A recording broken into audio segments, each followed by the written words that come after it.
Welcome to the Zachrilege Cast podcast, YouTube video interview program that features me talking to some of the best and brightest in the atheist / secular / awesome community. This is episode number 65. We are recording live on August 5th, 2016. And real quick, I'd like to apologize for my short-term disappearance. I had an idea to do a multi-guest Arc Park episode, and it didn't quite come together thanks to timing issues that were totally my fault. The good news is I have the ultimate Arc Park guest today. Dan Arel is a busy fella.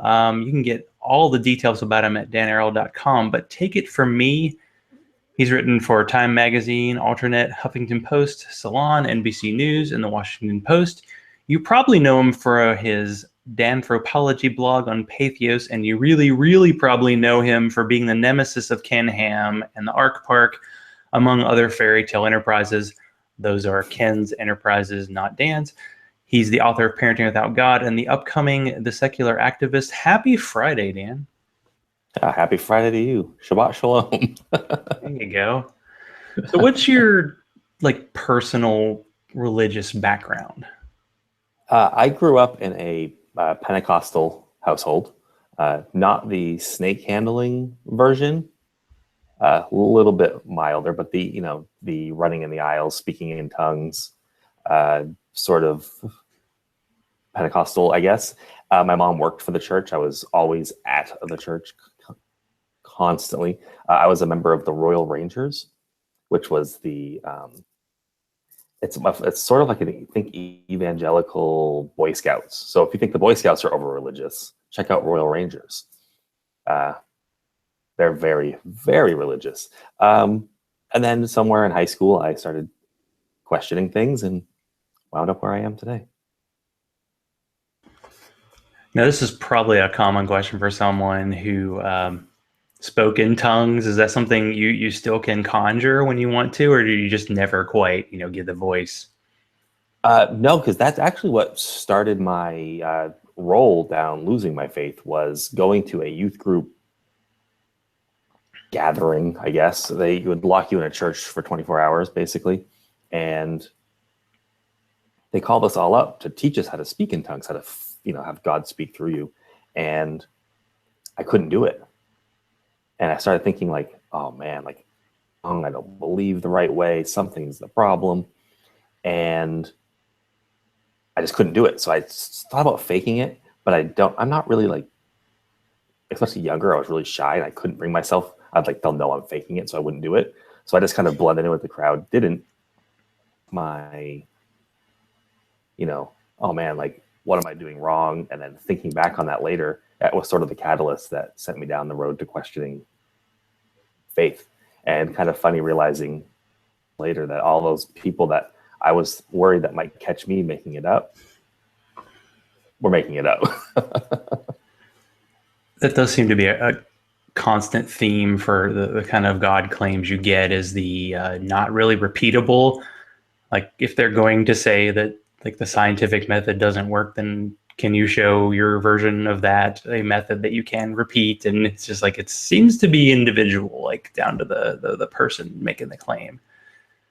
But at the same time, it's well, everybody else is doing it, why can't I? And then wait, this isn't really working. Yeah. It's unusual. I do have my cat right next to me, but I'm just going to leave him right here. He may jump up or talk at some point. Cats don't really like being on the show because they're all about their time and napping. But I just thought I'd throw that in there. So how did you get into kind of being a writer, activist, and then how did it become your day job? I got into it. I was, 2011 or so, 2012, I got laid off from a job I was working at and decided not to go back for a year and stay at home with our newborn son. My wife had a really great job. And my wife was like, well, if you have all this free time, when I come home from work, why don't you go to school? Your degree, this and that. So start going back. So intro to philosophy class. And so I was pretty vocal about it, but I wasn't writing anywhere. And philosophy and me hit it off big time. We had the same interests. We had the same Like the books we were reading were all the same. And he came to me after the semester was over and said, the American Humanist Conference is coming to, Dawkins is coming, and all these other people are coming. Are you going? And I thought I might. And I was helping him build his website at the time. So he said, look, if you want for payment for the website, I'll just get you the ticket and we can go. And so it was here locally. So we went and did that. And I was inspired by some of their speakers to get more involved. And then Katha Pollitt, who is a journalist for The Nation, she's written a lot of books about abortion rights and women's rights, gave a talk about how to become a writer. And it was so great that I went home and said, that's what I'm doing, and started writing.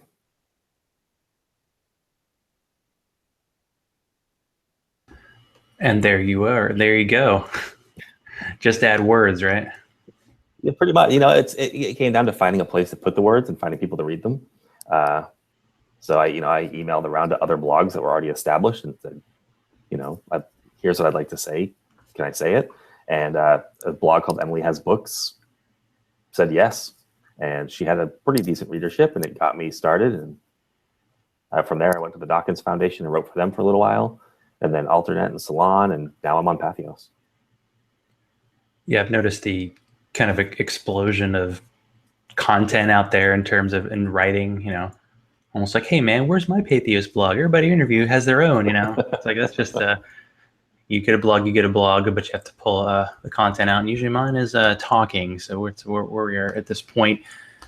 Now, I watched your talk from ApostaCon. Was that last year? Of course, you made 2015. Yeah, 2015. Yeah. So it was almost like there was a cliffhanger, because the talk you did at the time.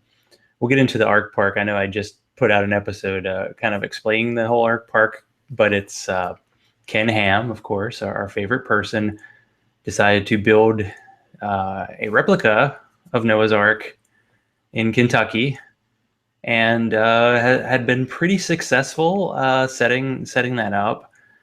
But it really was his interview with Bill Nye, debate with Bill Nye, that kind of helped him with the funding. But one aspect of that was getting tax breaks from the state of Kentucky. And during your speech, you talked about how you got to actually kind of influence that a bit. So what got you kind of interested in the whole Arc Park as it was going, and what was it like to actually interact with Ken Ham when you didn't really expect that was going to happen? It was a weird, I saw a story on MSNBC when it had first been approved for something like $43 million in tax breaks. And I just wrote something really quick about it and how it was a really big church and separation issue. Not so much that there was anything really illegal happening at the time, but the fact that being a proselytizer, that I saw a pretty big issue there, and thought the government shouldn't be giving him money to build this sort of theme park. That money could be spent elsewhere. The piece came out, whatever happened, and that $43 million expired. He was no longer eligible for it because he had waited too long to get the park going. So it looked like the park was kind of dead in the water at that time. And then they decided to scale it back, make it a smaller park, apply for less money. When they did that, he sent out a tweet saying, we've been preliminarily approved tax credit to help get this park done. And I just sort of, trying to be witty and funny, saw the tweet, quoted it, and sent out a tweet that said, how's it feel to be stealing $18 million from Kentucky taxpayers? And that was it. I went on with my day. And suddenly Ken Ham has an entire blog post written about what I said to him, which happened to align with the same week that Patheos was opening my blog. So I got to start off right away in a debate with Ken Ham, and it sort of exploded quickly from there. I never expected him to reply to my tweet or make a blog about it. And then he went on a radio show, and I called the radio show, and I said, he's on there talking about me and other atheists that are trying to stop his park, and they let me on the air with them. That's when I confronted him for the first time about employee discrimination that had been discovered. And it sort of just really took off from there. It was constant articles back and forth between him and I once to twice a week. Alternate, I was writing for them, and they were letting me sort of go after Ken there. And it just really kind of snowballed into a big head-on collision of him and me, and then other news organizations got involved, other activists got involved. Americans United for the Church and Separation of Church and State got in. Freedom from Religion Foundation got involved. They crafted letters. I would send them blog posts and all the information I had found about discrimination, and they put that into a letter to the governor, and it became bigger than two people arguing. It became governments involved and huge organizations and lawyers, and sort of one funny tweet spiraled into 3 years of work. It's pretty incredible. The part that got me was that it was actually planned to be bigger initially. I mean, yeah. Of course, yeah. You'll have to, as someone who is on the ground, and we'll probably get there shortly, you can actually tell me what about the vastness of the actual park or the location there. But that was another bit. Could you talk about the discrimination part and how you discovered that, and kind of how Ken Hand was a little bit sneaky? Because I feel like the Creation Museum, which is another one of his creations, was like a nonprofit, and then this art park was supposed to be like a for-profit venture. So basically, so Answers in Genesis is the nonprofit ministry, and they own the Creation Museum. Got it. Yep. So they're the parent. They own all of it. So they're the ministry, the apologist side of everything. And they decided as a nonprofit to open the Creation Museum, which is another nonprofit. But when this tax credit came out, Ken decided he wanted to benefit from it, and a religious nonprofit wouldn't qualify. A Ark Encounter as a for-profit, which is totally legal. Nonprofits can open for-profits. There's no legal issue there. But they thought that certain laws that applied to their nonprofit business should be skirted over to their for-profit. So if you make a donation to the Ark Encounter, you actually make a donation to Answers in Genesis. If you think about that, what that's like is, hey, we've started a nonprofit, and then when you donate to them, they use that money to build trucks or to buy trucks. That's not that's the for-profit business using a nonprofit to get tax-deductible donations to run a for-profit business, which is against the law. How he's broken this up is they claim that the ticketing booth at the Ark Encounter is a for-profit business. Everything past the ticketing booth is nonprofit. And so with that, they believe that anyone that works at the park is employed by Answers in Genesis, not the Ark Encounter.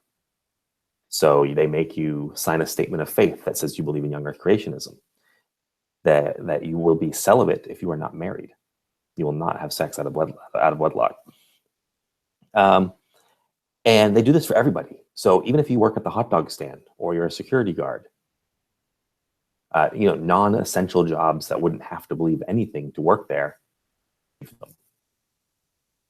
And that is completely, blatantly across the board against the law as far as equal opportunity employment is concerned.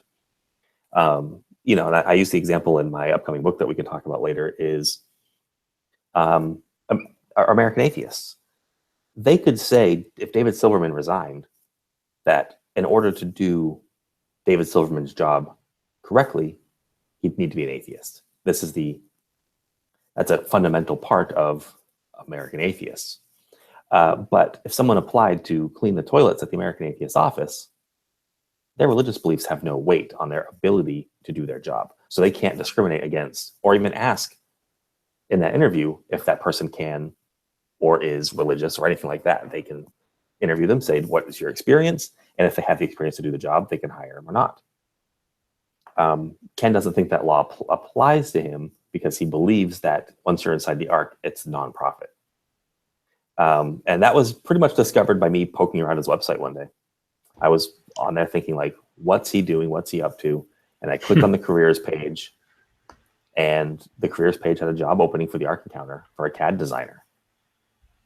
Now, a CAD designer doesn't need to be a creationist to draw a giant boat, but they required them to be so. And so a CAD designer follower on Twitter said, I'm going to apply for that job. I'm more than qualified. And they applied and they said, wow, we love your resume. Sign these 2 documents, send them back, and we'll move on with the application process. And that's when I contacted Americans United, and that's when Governor Steve Beshear got his first letter saying, it's time to stop this. I think that's pretty cool that you're able to, it was almost like undercover work, but it was kind of undercover in the light in a way. But what happened, because it sounded like during the ApostCon talk that the tax break that they were getting, and I almost want to explain that it's like they don't get money from the state, but it's like they get a rebate on sales tax that they pay. Is that correct in terms of the tax, how it works? Yep. So when you walk into the park, you buy food, you buy books at the bookstore, you buy your ticket. These things are taxed. And then they pay their taxes to the state like every business does. But at the end of the year, when they file their taxes, they will get up to $18 million of that sales tax back. So if they do $10 million in sales tax in the first year, they get $10 million back. If they do $1 million, they get $1 million back. If they do 22 million, they get 18 million back. So that's their limit. They can't have more than that. So it's not the state didn't give them money up front and say like, here's $18 million to build your park. They're saying, here's $18 million to continue building your park, which is exactly what Ham said they were going to do. He said, we're going to do phase 1, which is really not much of anything. And then once we get our first rebate, we can continue on to phase 2. That's a little optimistic because they have to hit a lot of visitors to reach $18 million in sales tax. So it'll be interesting to see what happens if they don't come anywhere close to that and get like a $4,000 check in the mail and don't know how to continue with their park because their visitorship right now is abysmal. So the good news is, while we talk about all this, if people can keep in the back of their minds, the less people that visit, the less money he's going to get back. But how was he have some kind of appeal process because the tax break initially was taken away because of the discriminatory like hiring practices, but he managed to get back? How did that happen? Yeah, so basically, Americans United sent like a 5-page letter to the governor explaining all the stuff I had found, all the stuff they had found, and the blatant discrimination. And the governor and the tourism tax board agreed. They saw it as twofold. They saw, one, that he was discriminating, which is an equal opportunity issue, so that you can't get government money to discriminate. But 2, when they were doing their own research, Ken Ham was calling the Art Encounter a ministry over and over and over. Even their job description said, when you work at the Art Encounter, this isn't a job, it's a ministry. And the government said, we can't give money to a ministry. You might be trying to say you're a for profit, but your language isn't. And so they canceled the tax breaks. Huge victory for us. We all loved every last second of it. Mostly because about a week before, Ken Ham had paid a bunch of money to put up a huge billboard that said, to our intolerant liberal friends, you can't sink this ark. And about a week later, the governor agreed with us, and Americans United made they didn't actually put it up, but they made a billboard that said, looks like we sunk your ark, and slapped it over the front of his billboard and sent it everywhere. So what happened basically is immediately Ken Ham said, I'm suing the state. He did. He sued the state. He sued the governor. It went to court. It was a pretty quiet court case. Just 2 sides made their arguments. Judge Von Tattenhove, I believe his name was, seemed pretty clear from the get-go that he was going to side with Ken Ham. He made lots of religious arguments immediately, defending pretty much made America sound like a Christian country, and that what Ken Ham was doing was positive to the country, things like that. So it seemed pretty clear immediately what was going to happen, and he didn't issue a ruling for a while. He sat on it. and everyone was pretty curious as to when the ruling was coming out. And it seemed very ill-timed for us, for secularists, for church and state separationists, because after their governor election or gubernatorial, I guess the word is, election in Kentucky, when a Tea Partier who had been vocally the Ark Encounter won. As soon as he won, the ruling came out and said they have to at least accept the application. They can no longer reject the part based on employee discrimination or being a ministry. The judge said, nope, you have to accept the application and process it. Now, Steve Beshear, the former governor, had said already, if he lost the case, he would appeal. New governor, Matt Bevin, said immediately, we are happy with the ruling. We will not be appealing. So the application was resubmitted, and the Tourism Tax Board had already said they weren't going to approve it. So what does Matt Bevin do? He fired the entire Tourism Tax Board, rehired an entirely new staff, and it passed unanimously. And so with the 0 questions asked, it was granted the full 18 million, which if you want, I can go into why that full 18 million actually should never have been approved. And doing so was pretty controversial to begin with. Seems like there were a lot of reasons for that. Now, once this went through, he sued, is there any appeal to that ruling allowed? I mean, I know that Kentucky's, you mentioned the fact that he was kind of a Tea Partier. It's like, you see what happened to Louisiana going totally broke? That's Kentucky in like 3 years. Their new governor is, you want to see what actually happens when the Tea Party gets to be in charge, and you're going to find out. That is quite a turn there. But yeah, I was wondering if there was any recourse there, or is it pretty much a done deal? Like, the tax rebate is kind of in place.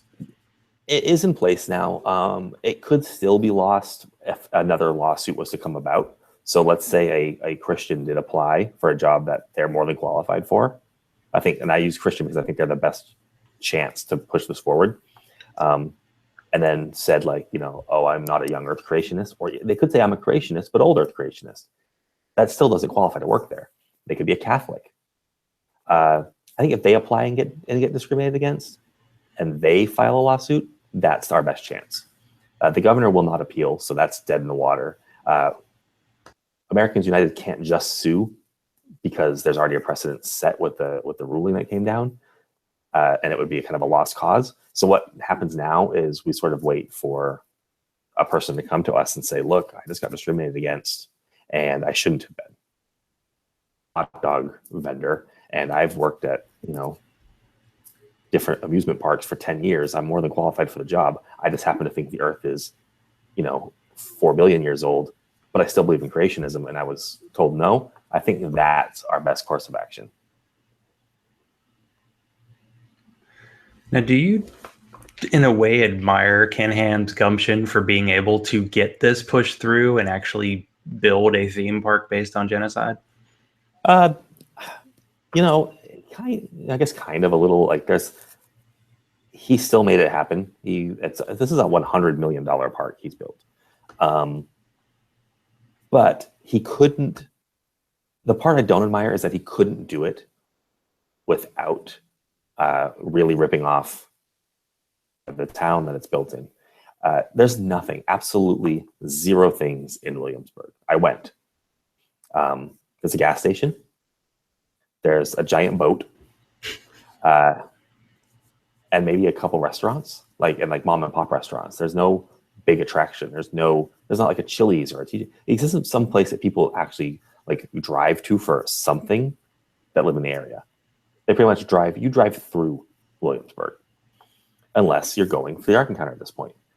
But he got a $62 million bond on the land to pay back all of that. He's got the tax incentive, which that tax money would have gone into Williamsburg's infrastructure.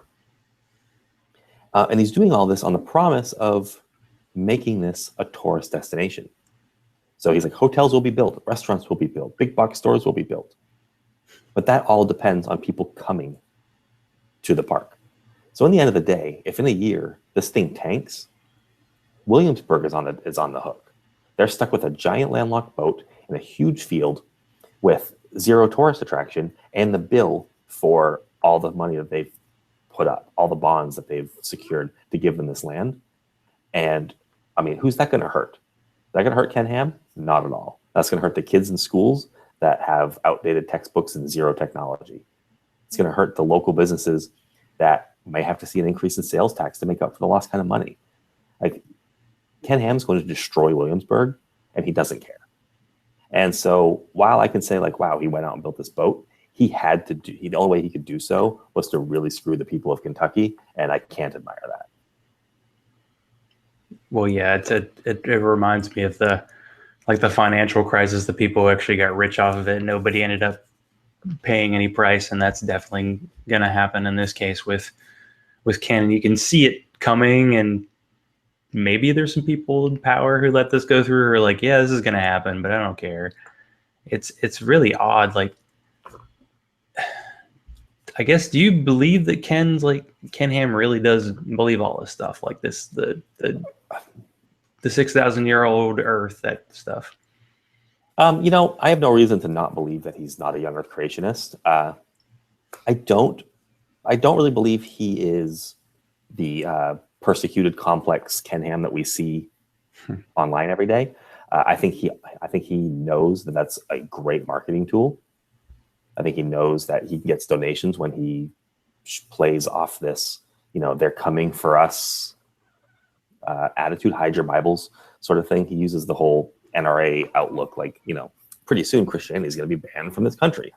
And that brings in donations. Not very many. He doesn't get a whole lot of donations, but it brings in donations. So I don't think he quite believes that. I think he knows how to play his audience. But when it comes to justifying his beliefs, I've got no reason not to think so. Like that sometimes in interviews to, ISIS tells me they're Islamic and I accept their word. Ken Ham tells me he's a young Earth creationist. I accept his word. Now, what was it like being there for, I guess it was opening day, and part of that protest that involved actually pretty good turnout by the atheist community? It was really inspiring. As someone that I've been to a lot of conventions, I've been to a lot of protests. A lot of times they don't turn out that many people.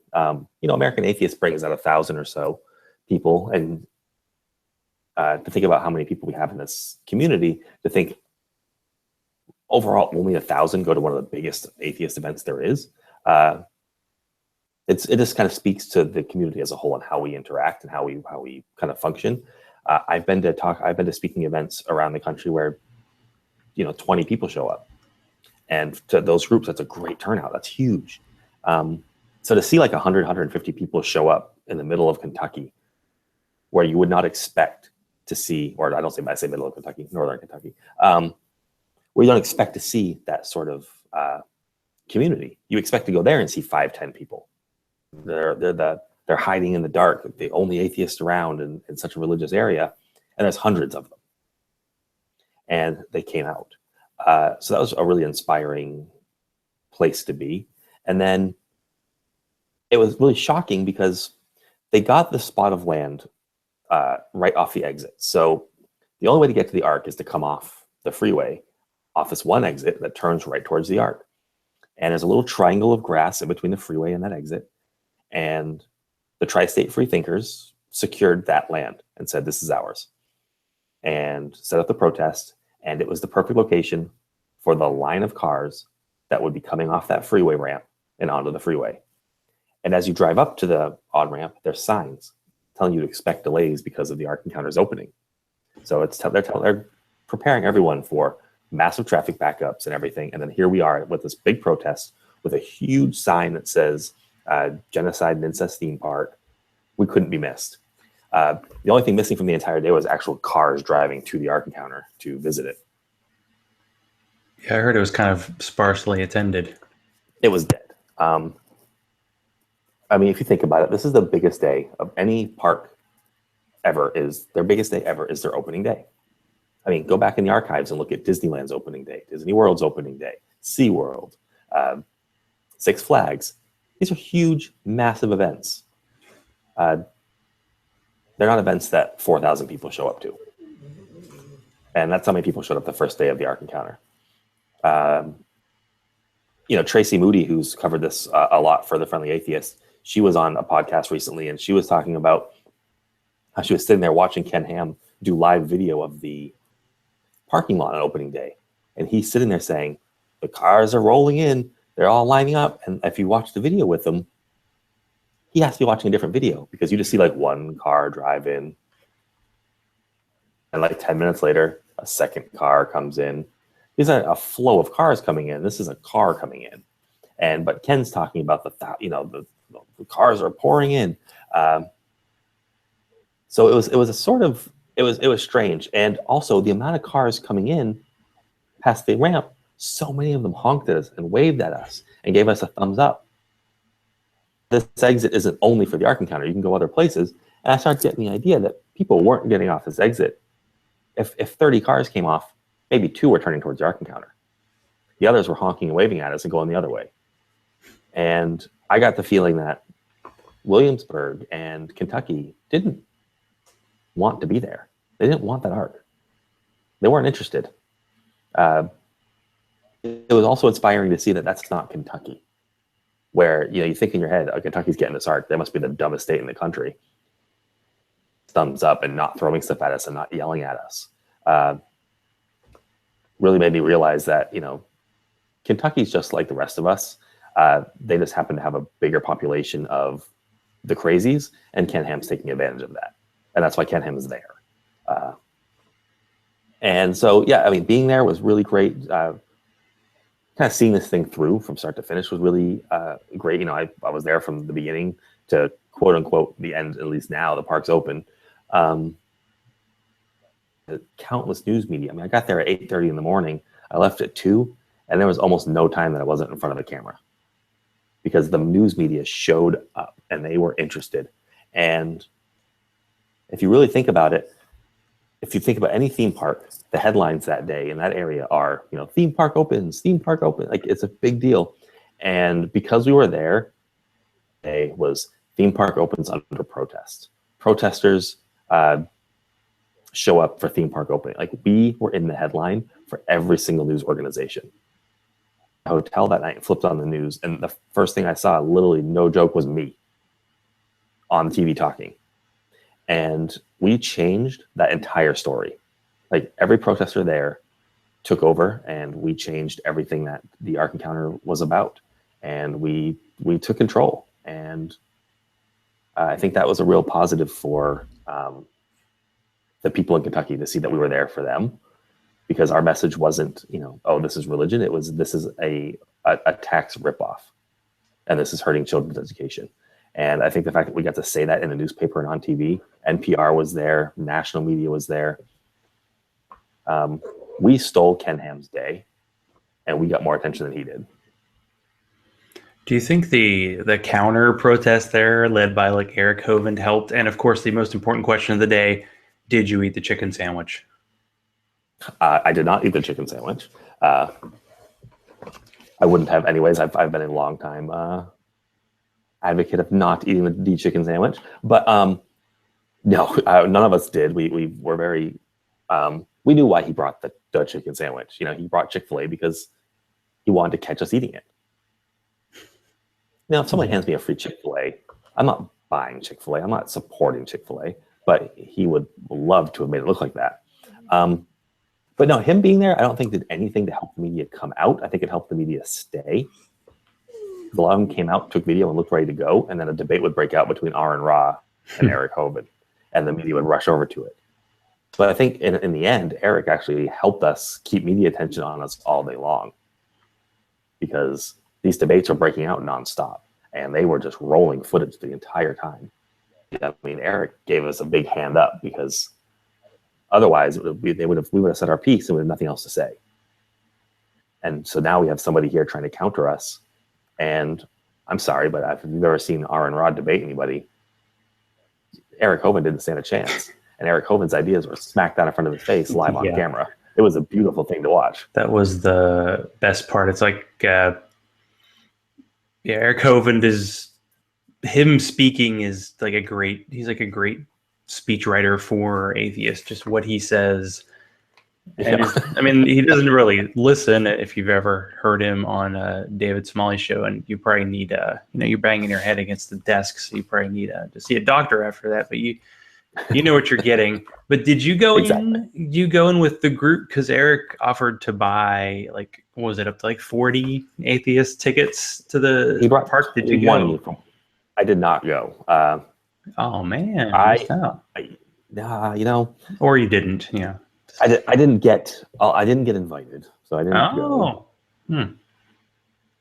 But no, I wasn't. I was speaking that night, and I was in the sun all day. I was beat, so I would have liked to have gone if I would have been told, like, oh hey, we're bringing this group. I would have tagged along. But I was doing some other interviews and talking to some other people, and that whole thing sort of happened on the side and took off.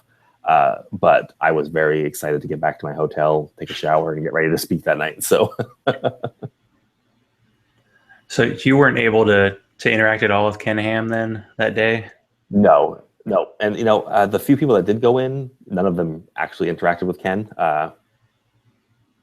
He was there. I know Tracy Moody had gone in earlier that day, and she saw him, and he saw her, and they've known each other for a while. And he just like turned around and walked off.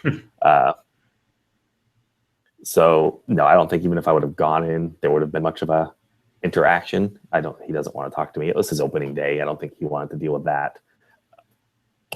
And he had Bill Nye come the next day, so he needed to save all of his. Well, I have those book one-liners for him. So you sad that like your relationship with Ken Ham's kind of been tainted because he blocked you on Twitter? Not really. In truth, I'd love to be done with Ken Ham, but I won't be able to because he's going to keep doing what he does. He's going to continuously try to take advantage of taxpayers, of children, of the law in his favor and things like that. So I will be diligent and stay on him, but I would love it if we could all just ignore him and we stopped being his PR machine, because he gets all his promotion from us. I think most of his Twitter followers, most of his Facebook followers are probably atheists that just want to watch him and see what he does. He's insane. And so I think it would be great if we could all just drop him and stop talking about him, because then he would fade away very quickly.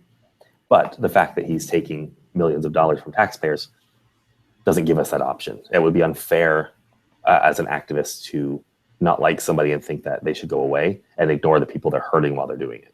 So until we stop him from taking things from other people and trying to poison children's mind, I'll stay on him. He can block me all he wants. I can read every blog he writes, and I can see every tweet he tweets. So blocking me just means that he's trying to stay in an echo chamber, and I'm going to keep his feet to the fire. It's cool. So can you talk about you kind of mentioned what happened when you got Danthropology going on the Patheos blog. But have you moved on in a way? Are you focusing on something else now that Ken Ham, I can't say he broke your heart by blocking you, but he's obviously he's not as into you as you're into him, right? Yeah, I think it's me, not him. It was a rough breakup, but I still focus on him and the projects he's working on. But we're in an election cycle right now, so I write a lot about politics. I like writing about science-based things. And the other church-to-state separation. I just recently had a father in Ohio come to me and say, look, my school my child's school has every graduation ceremony at the church next door.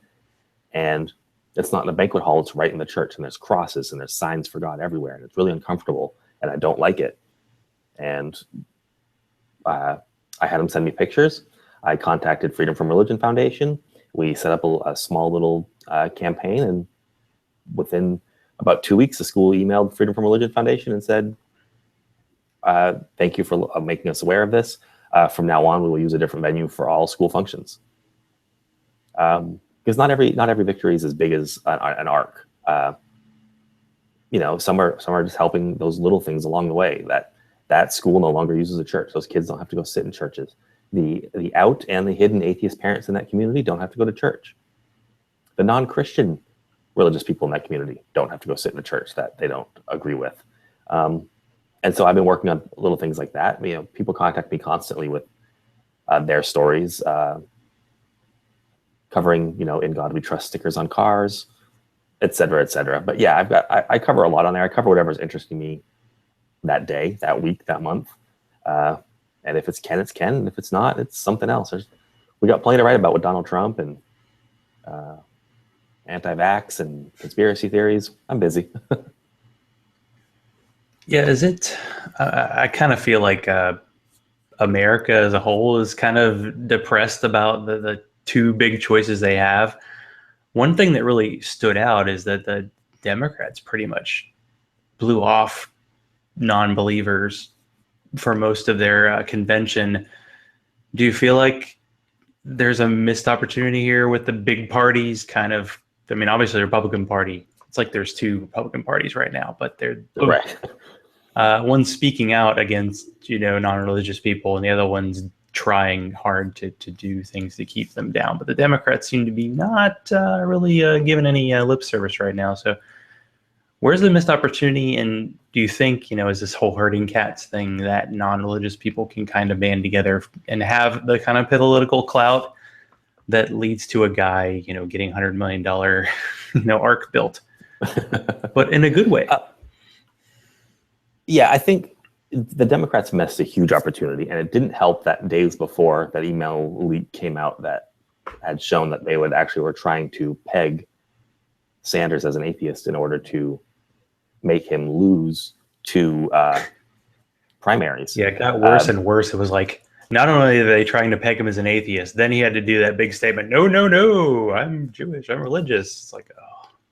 Yeah, so basically, to see that they still view us as a tool that can be negatively used, I thought was a real, it was a big shame, I guess is the best word for it. I'm not blown away by it. I think politics is dirty and they'll use whatever tools they want.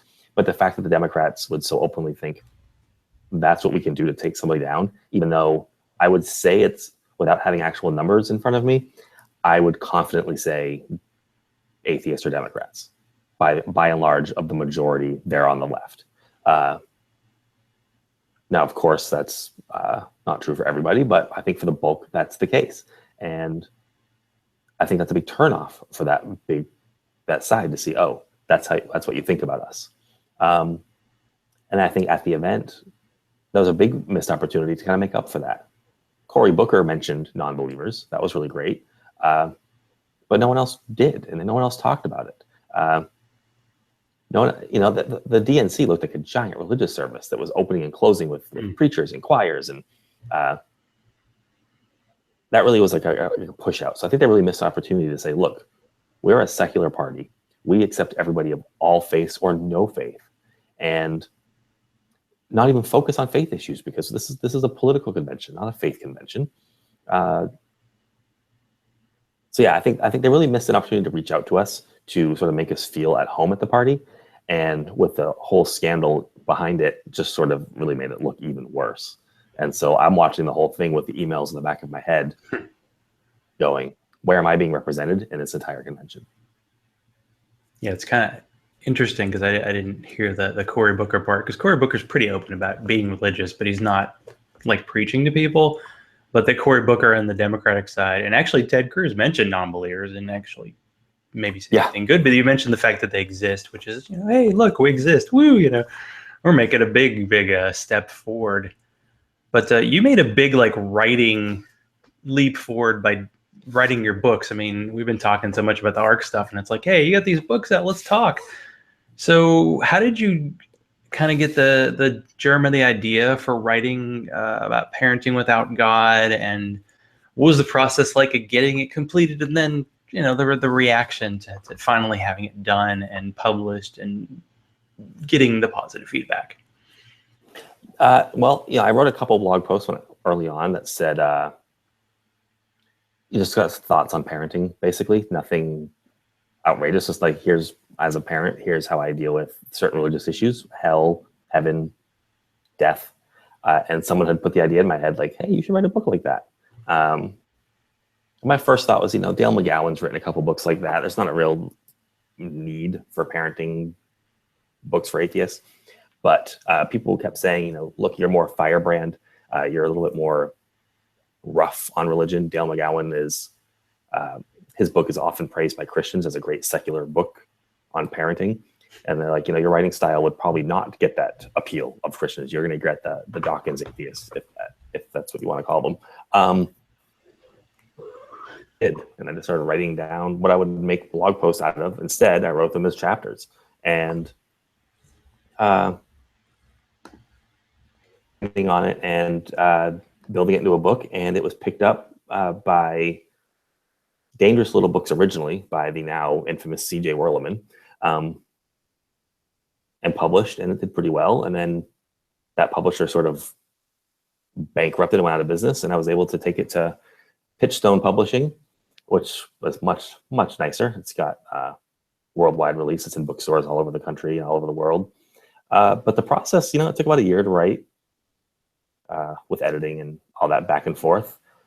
But that was the bug was placed once I did that. Once I wrote the first book, immediately I wanted to write a second, which is weird because the whole time you're writing your first book, or any book, even the second book, you think the whole time, I'm never ever doing this again.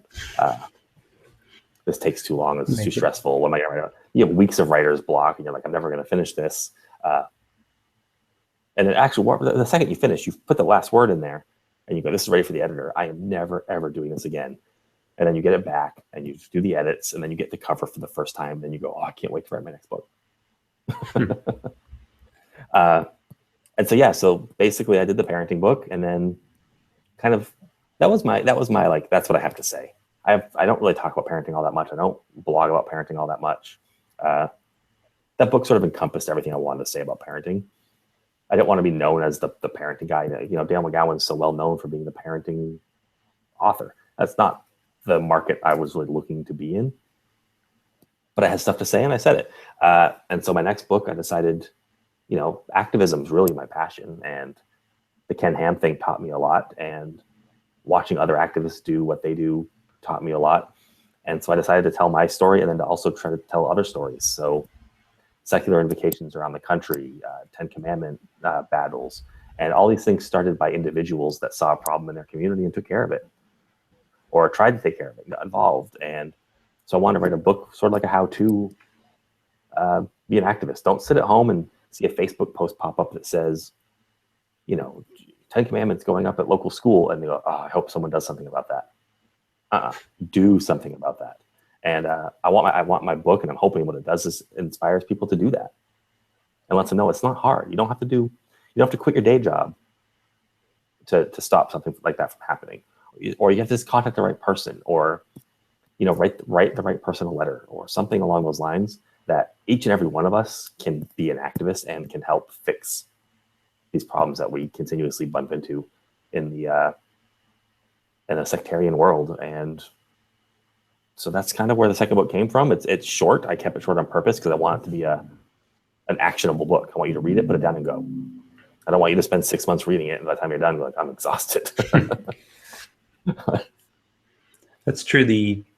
The feel I get with the atheist community right now is people seem to be just yelling at each other about what terms mean, and I don't see a lot of action. And it's not even the weird thing about it is that people don't even talk to each other about the issues they have. They do a YouTube video about it, or they make like the vague booking where they talk about someone indirectly, and it's led to this kind of negative feeling that people have. So I like the concept of let's do something, and hey, you've done it. I mean, you mentioned that situation in Ohio. It's like, you didn't even live there, but you've been through this before. You know the steps to take, so you can tell somebody else. I mean, I live in Georgia. Yeah, trust me, it's not a friendly state. Well, it's a weird little oasis in Atlanta, but it's still we're still in Georgia. But it's cool to hear that you're in San Diego, right? Since we're I'm in San Diego. That's a nice town. You don't have to worry about the weather. You're just like, it's the same every day. It's gorgeous. 75 out behind me right now. Beautiful. Yeah, no, it's great living out here, and we're it's for a very dominant Catholic military town. It's religion doesn't ever really come up here, so I get to kind of sit here quietly and work and take care of issues elsewhere. Well, you're going to do any kind of a book tour with the new book? I mean, it's coming out. Is it October 1st? Is that the date? October 1st. There is a slight potential delay in the release due to the Library of Congress hasn't given me back all my info yet for catalog information, so I can't. It looks like October 1st right now. That's the plan. I might have to push it, but I'll know when I know. Yeah, I'm hoping to do something. I'd like to go. I've got a couple dates for a California tour lined up, but if the book gets pushed, then that changes that. And then hopefully, American Atheist Convention will be coming up and others, and hopefully I can grab myself some speaking gigs around the country for that. Yeah, I heard that I can't remember the conference, the one in St. Louis got canceled. Are you seeing more of that happening, after, I don't know, the kind of lackluster reason, really, according to some anyway, like these things dropping out a little bit more and harder to find dates for you to do speaking gigs? Yeah, I think for an unorganized group, like I said, if American Atheists, it's a really good number for them. Smaller ones shouldn't expect that, and they tend to try to book for that. And so I think you get like a 3-day conference, like the I know the one you're talking about that just got canceled. I can't remember the name of it off the top. Oh, Gateway to Reason. Yeah, and I was like, okay, I got it now. Great lineup, but not huge names. Not the pull that gets people on planes. And but I think you have that, and then like weeks later you'll have another one, and then there's like there's the non-conference conference and the non-con conference, whatever they call it. Like there's Aposticon, American Atheists, Gateway to Reason. There's the American Humanists. There's a couple others, and there's just too many. I don't think we're organized enough to have that many. I think maybe 2 throughout the year, and that might be too many. Maybe we should really invest in having American Atheists put on one huge one and have 3,000 or 4,000 people go to it, and have it be maybe longer or more affordable or something along those lines. And that's where the sharing of ideas in the community comes from, and then we all go back home and do our thing. But yeah, I'm not sure. I think we're sort of oversaturating because there's a lot of us here, but there's not that many that are that interested in traveling and having people talk to us for hours on end. It's a special mindset to go to a conference and listen to speakers for hours on end. I can't even do it. I go and I listen to a couple of the speakers, and even if someone I really love's coming up, I got to go outside. I got to walk around. I have to mingle. So yeah, I think we've swamped the market, and that's where we are. Well, that's a good point. I mean, maybe being in the South, it's odd that you talk about these conferences you've been to, like you happen to have one in San Diego. It doesn't seem like a lot of the big ones happen in Atlanta. Like I went to ReasonCon, which is in tiny Hickory, North Carolina, and I didn't really care about quote unquote big names because I had just started doing a show and I knew people did other shows. I'm like, I'm just going to meet up with these people. And like you said, for about half of the talks, we were outside chatting because these are people we'd only met online. And I do think there's a good number of people who are atheists, either activists or they're the followers of shows and blogs and stuff. And they have no interest in meeting people in person. They're perfectly okay meeting people, creating a Facebook group or getting in touch with someone on Twitter.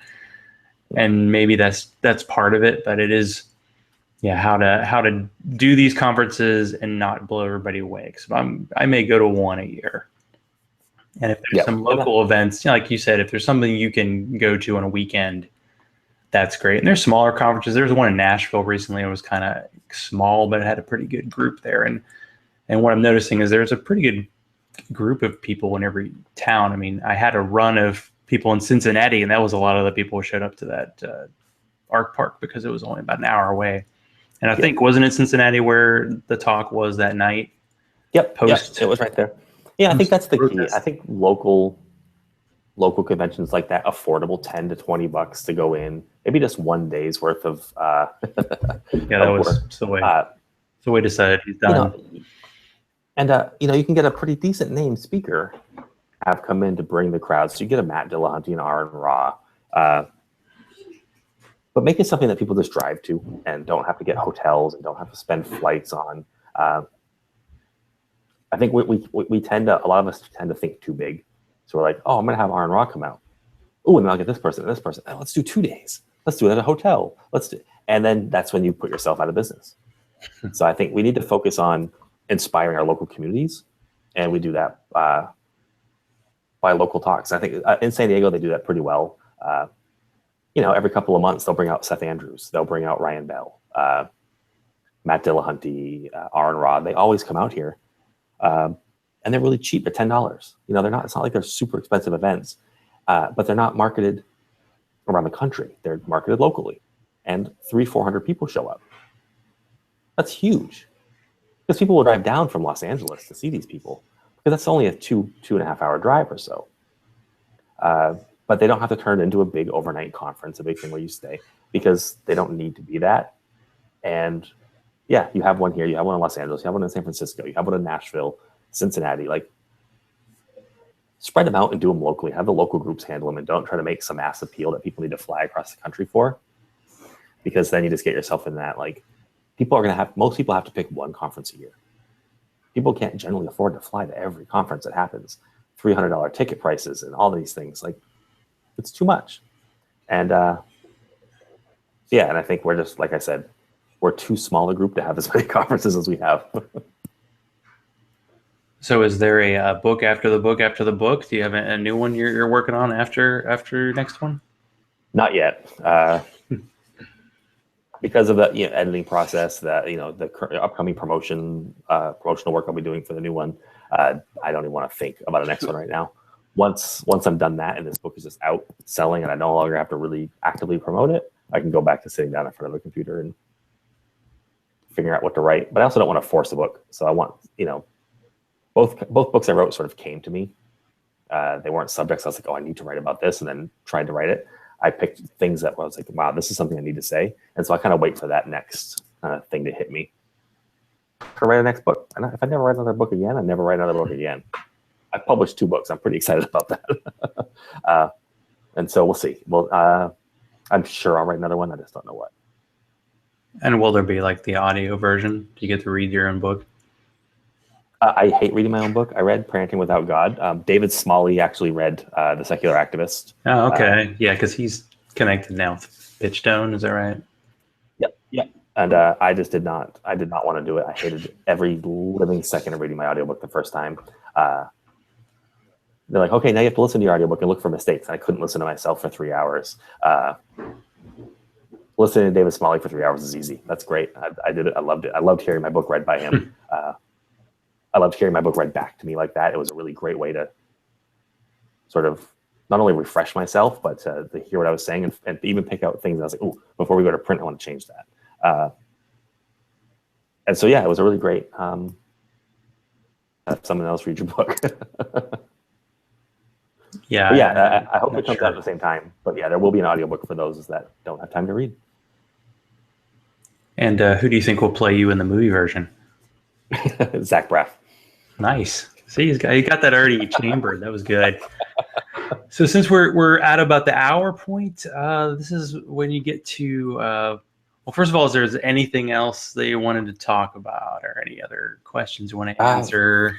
Or are you tired? That was perfect. I'm exhausted. I've got things to do, sadly. I'd love to just go to sleep, but not happening. We'll give everybody all the information on how to reach out to you, how to find your books and all your writing. And of course, this information will all be in the show notes once this gets published to iTunes and such. Honestly, the easiest way, go to danarel.com, DANAREL. That has links to my blog, other places I've been writing for. You'll find a lot there. Follow me on Twitter at danarel. If you do want to go directly to my blog on the Patheos network, it is danthropology.net. So think anthropology with a D in front of it. My clever use of my name and educational background. And yeah, that's the best way to find me. Books are on Amazon, but like I said, go to danarel.com. Books are there. They'll take you right to Amazon, or they're available at Barnes and Nobles around the country. So, and other bookstores. So yeah, should be pretty easy to find. Wherever fine books are sold. That's the line. Well, thank you very much for being on the show. If anyone wants to support this show, you can be like Bobby C, Hugh, and Teody, men of distinction, who follow me. Go to patreon.com/Zachrilege, ZACHRILEGE. It's a little early, so I didn't actually hit the beer on the show, just water. So we'll see how cogent my voice is compared to usual. But you can follow me on Twitter, Zachrilege. Like the Zachrilege Cast page on Facebook, and send all hate mail to zachrilege.cast@gmail.com. Once again, Dan, thank you for being on tonight. And for the listeners, stay safe. If you need to chat, I'm available. If you're an atheist and feel alone, you are not alone. Reach out. Let's chat and get that human connectiveness that keeps people coming back every Sunday. Stay skeptical, y'all. And I love all y'all.